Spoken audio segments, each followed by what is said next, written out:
Bismillahirrahmanirrahim. Assalamualaikum warahmatullahi wabarakatuh. Alhamdulillahirabbil alamin wassalatu wassalamu ala asyrafil anbiya'i wal mursalin sayyidina Muhammadin wa ala alihi washabbihi ajma'in, amma ba'du.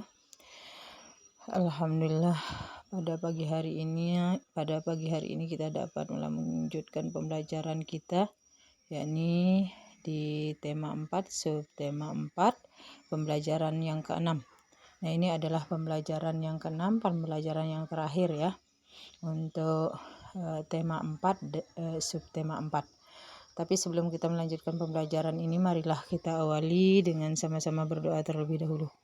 Bismillahirrahmanirrahim. Rabbi zidni ilma warzuqni fahma, amin ya rabbal alamin. Baiklah anak-anakku, para siswa-siswi rahimakumullah, semoga pada hari ini kita semua dalam keadaan sehat walafiat, tetap dalam lindungan Allah SWT, dan siap untuk mengikuti pembelajaran tematik pada pagi hari ini. Mari kita lanjutkan materi kita ya. Dayu dan teman-teman berkunjung ke Taman Nasional Ujung Kulon. Taman Nasional ini merupakan kawasan cagar alam yang dilindungi. Nah, ini ada teks bacaan. Ya, mari kita baca. Flora dan fauna lestari, manusia akan sehat. Nah, flora itu artinya tumbuhan, ya, fauna itu hewan, ya. Kelestarian flora dan fauna wajib kita jaga. Hal ini dilakukan agar flora dan fauna di sekitar kita tidak rusak dan punah. Jika flora dan fauna rusak dan punah, kehidupan manusia pun ikut terganggu. Misalnya kebakaran hutan sangat mengganggu kehidupan kita. Kesehatan manusia sangat terganggu karena banyak asap, bahkan banyak juga yang menyebabkan kematian. Banyak cara yang dapat dilakukan untuk melestarikan flora dan fauna di sekitar kita. Pembakaran dan penebangan hutan secara liar harus dihentikan. Perburuan hewan liar juga harus dihindari. Hutan akan tetap asri. Hewan di hutan pun tidak punah. Dengan demikian kehidupan dan kesehatan manusia pun tidak terganggu. Nah, ini teks bacaan tentang flora dan fauna lestari ya. Nah, di sini ya kita akan lanjut, tuliskan 2 cara menjaga agar tanaman tumbuh subur. Nah, ini cara-caranya ya. Nah, ini kalian bisa melihat pada gambar ini. Informasi yang kita peroleh dari gambar ini ya, tanaman itu disirami air, kemudian dikasih pupuk, kemudian hewan dikasih makan, dikasih minum. Ini adalah cara agar tanaman dan hewan bisa tumbuh ya, tumbuh subur. Nah, di sini juga ada ya, di bawah ini cara menjaga tumbuhan dan hewan di sekitar agar tetap sehat. Nah, bagaimana ya cara menjaga tumbuhan agar tetap sehat? Nah, seperti yang kita lihat pada gambar di atas tadi ya. Menyiram tanaman dengan teratur, memberi pupuk pada tanaman, mencabut rumput yang mengganggu di sekitar tanaman, meletakkan tanaman di tempat yang terkena sinar matahari ya. Kemudian bagaimana cara menjaga hewan ya di sekitar kita agar tetap sehat? Ya, tentunya memberi makan dengan teratur, memberi minum, kemudian menyediakan kandang ya yang bersih. Kemudian tidak memburu atau menembak hewan yang dilindungi. Nah, seperti harimau itu ya, hewan badak itu adalah hewan yang dilindungi, tidak boleh kita buru ya. Kemudian kita lanjut.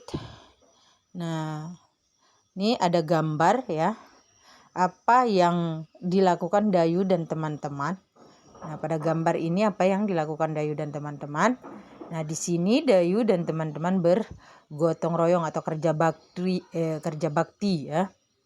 Sikap apa yang mereka tunjukkan ya? di sini sikap mereka yang ditunjukkan oleh Dayu dan teman-temannya yaitu saling menolong, kerjasama, ya, saling membantu, ya, saling menghargai.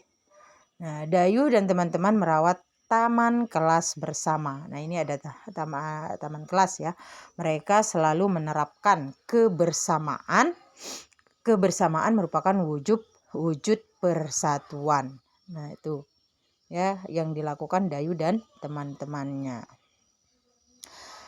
Tahukah kalian manfaat hidup bersatu dengan teman? Nah, ya tentunya ya manfaat bersatu dengan teman itu ya maka kita akan hidup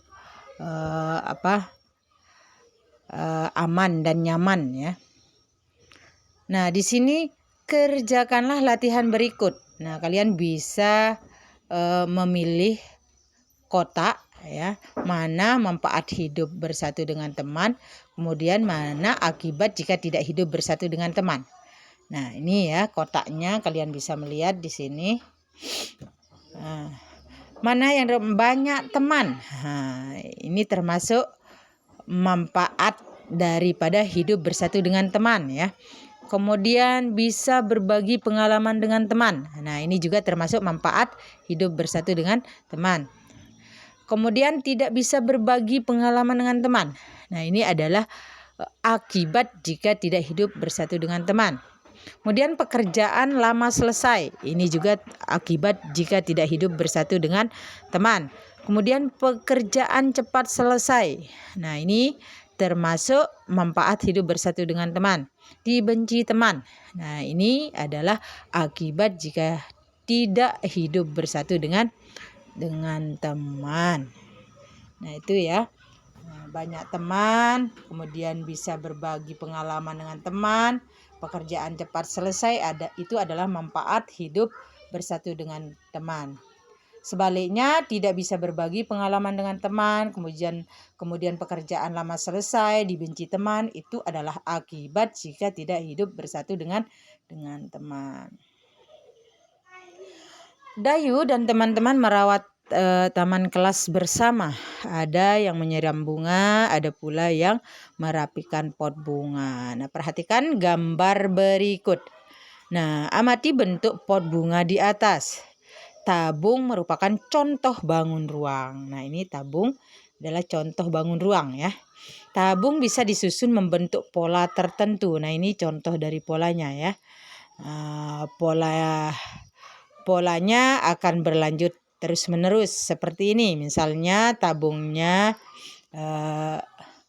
berdiri, kemudian miring, 2 berdiri, 1 miring, 2 berdiri, 1 miring, 2 berdiri, 1 miring. Nah, ini polanya akan berlanjut terus-menerus seperti itu. Pola bangun ruang dapat juga dibentuk dari kombinasi 2 bangun ruang atau lebih. Nah, seperti di contoh ini. Nah, ini kalian bisa latihan-latihan. Nah, ini ada tabung. 1 tabung 2 balok, 1 tabung 2 balok, 1 tabung 2 balok. Nah, seperti itu terus menerus ya. Kemudian di bawahnya juga 1 tabung 1 balok gitu ya. Nah, ini ada contoh-contohnya ya seperti yang kalian digambar. Nah, kalian bisa mengikutinya seperti itu. Nah, untuk hari ini mungkin itu saja pembelajaran yang dapat Ibu sampaikan. Mohon maaf atas segala kekurangan. Kita akhiri dengan ucapan hamdalah. Alhamdulillahirabbil alamin. Sekian wallahul muwaffiq wal hadi ila sabilir rasyad. Assalamualaikum warahmatullahi wabarakatuh.